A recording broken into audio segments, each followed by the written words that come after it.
ওই যে আইছে নাচতে নাচতে সুতা পালে আয় পড়ে যাও এখন রিমা বদিরে নিয়ে কেক নিয়ে আসো গা যাও। ওই শুনো শুনো, হ্যাঁ কি বলো? আসার সময় মার্কেট থেকে একটা কেক নিয়ে আসবা। ঠিক আছে নিয়ে আসবো নি। হ্যাঁ তুমি যে মন ভুলা মনে জানি থাকে। কেক আনছো? হ্যাঁ কেক আনছি তো। কই কেক দাও। এই যে নাও তোমার কেক। এটা কি কেক আনছো? কেন তুমি কেক আনতে বলছো? কেক আনছি। আজকে ক্রিসমাস ডে তুমি জানো না? তোমাকে বলছি ক্রিসমাস ডে কেক আনতে, এটা আনতে বলছি। না তোমার কেক তুমি খাও। আমরা কি খ্রিস্টান? আমরা বড়দিনের কেক কাটো। হ্যাঁ রিমা বদি গেলে তো সব মনে থাকে, আমি কলে পরে কোনো কিছু মনে থাকে না। আমরা তো সনাতনী, তো আমরা কি কৃষ্ণের জন্মদিনে কেক কাটি? ওই বেলা তো তোমরা কেক কাটো না। হ্যাঁ, এবার ক্রিসমাস ডে দ্বিতীয় খ্রিস্টের জন্মদিন, ওই বেলা কেক কাটতে হবে। অন্য ধর্মটারে বড় করে দেখো, নিজের ধর্মটারে খাটো করে দেখো।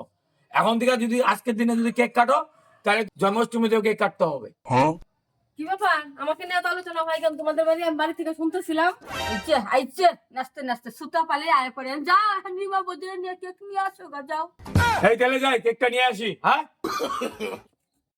না তাহলে আমিও যাই গা। কেন আইসো যখন কেকটা খাইয়েই যাও। তাহলে ঠিক আছে, দাদা যখন কেকটা আনতে গেছে খাইয়েই যাই। এই যে নাও কেক। ওরে দাও কেক, কেক আমার কাছে দিবা না? ও ঠিক আছে, নাও কেকটা কেটে বানাও।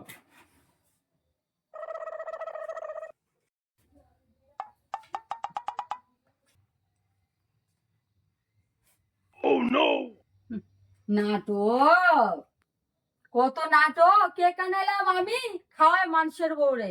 খাবো না আমি কেক। খাও। না